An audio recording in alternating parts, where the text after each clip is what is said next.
I'm Lauren Williams from the AJC. I'm just curious, as you went into these open runs, what impressed you most about how your teammates came back from the offseason? I felt like more of anything they were focused on the IQ, right, learning the game. I feel like everybody is talented, but it takes a level of understanding mentally, right, to be able to use your gifts in the correct fashion. So I feel like more than anything, guys can try to apply themselves and learn the game, learn the teammates' tendencies, and just trying to play within the flow of the game a little bit more. And I like it. And how do you navigate being on a team and your name kind of consistently being in trade rumors? How do you kind of stay professional and do what's still expected of you? I just do. There's nothing, that, really forces me or drives me to besides just trying to stay true to myself. I'm not a person that comes in and that lets what's happening in my world affect somebody else's world, especially when we have to all come in together, right, as a facility. And, if I want to be looked at as a leader and all that good stuff, I can't let, whatever's going on in my life affect everybody. So I just try to think about it as not being selfish and understanding what I got to handle. John, second what she said as far as happy birthday goes. Appreciate that. Looking forward to a great season from you. What have you been working on throughout this off season? As you mentioned, we did see you in the summer games and such. Every year since you've been a Hawk, we've seen something in your game improve, whether it's 3-point shots and things of that nature. So what have you worked on this summer, and what are you looking to improve on? Always just, first and foremost, just, overall be a better player, be smarter, as I talked about, be a better leader, be a better teammate. But skill-wise, I'm just trying to work on, my ball handling, my shot selection in terms of getting to my spot, right, and shooting the shots that I'm comfortable with, as well as just being able to create a myriad of options to get to my spots, right? Not over complicating the game, trying to simplify it through just understanding my game more, right, and tightening up a couple screws and bolts. So I just say creation, right, or my ability to create for myself and for others, as well as my ability to play off the ball. So, I'm working on everything.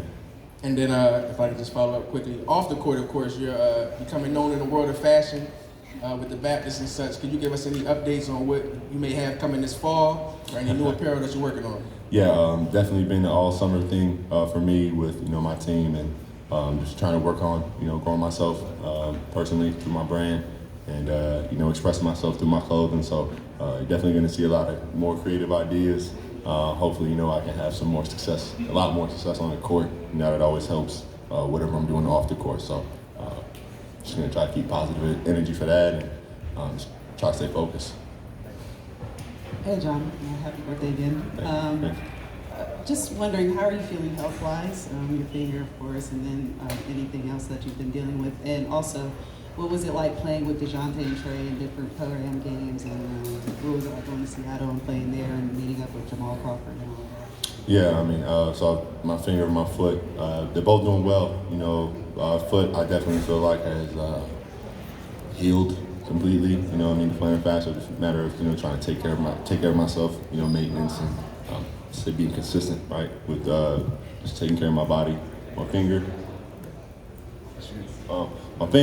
obviously, I feel like it's not going to be too pretty.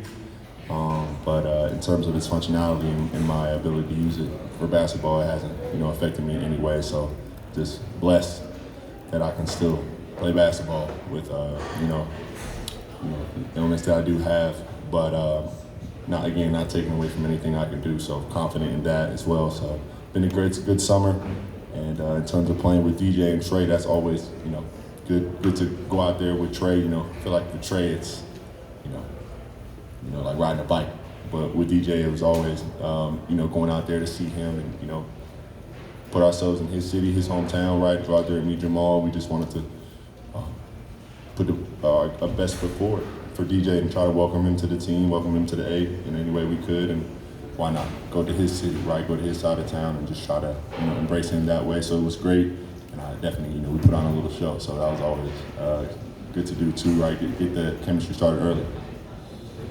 Hey, John, hope all is well. Coach talked about, speaking of the Trey talk, Coach talked about the talk that you all had, and as far as that and what he dealt with when he was going through it. But how does it make you feel, knowing the fact that the coach got your back like that? You know, take time to really talk to you about that and let you know that, you know, you're still a Harvey runner. You know, I knew Coach had my back before, but to hear him, you know, say it again and continue to say it and continue to just be a person I can talk to. You know, he pulled me into the locker room to have a conversation. You know, it means a lot to me that he's thinking about me. But if there's any one person in that organization, I feel like understands, you know, my perspective when it comes to that is coach, right? Being a coach for however many years he's been coached. Now I don't want to talk about it too bad. But, you know, he's seen a lot, you know what I mean? So I trust that he knows exactly what I'm going through, and it's just good that I can confide in him, you know what I mean? It's cutthroat business, so it's always good to have some reassurance from coach for sure.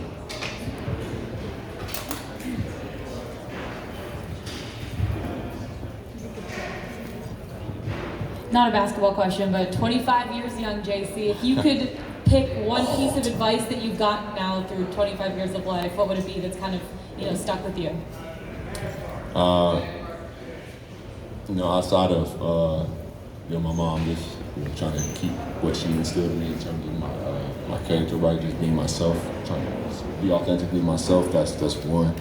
And then I feel like the next part about it is, you know, she always told me, you know, write positive, you know, keep a positive mind to aspire for more positive things, right? You can't ask for positive thinking negative or feeling negative.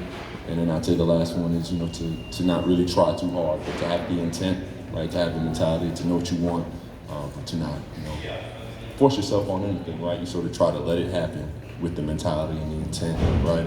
And you know, approach that you already had and that you wanted. So, as I said, you know, not trying too hard, but still trying just enough. And I feel like finding that balance for me is a big piece of advice that I always keep in myself. Is just to go with the flow and to follow my first mind, even though I won't always be right. It's a learning experience. So try to flow with the say, go with the flow.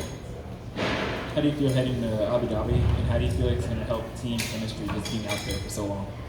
Yeah, you know, I'm not too excited about that 16-hour plane ride, but you know, it's definitely a once-in-a-lifetime experience for sure. Going out to Abu Dhabi, you know, I don't know if I would ever really go there for any reason. So obviously, like I said, not, you know, a place that I would have thought I was going, but an experience that I'm happy to take a journey on with my teammates and to bond with them early in the season. I know that'll help us, you know, some chemistry, just being someplace different together. So I'm hoping it all comes together in the way that we all hoped it works, you know, to work out. Problem.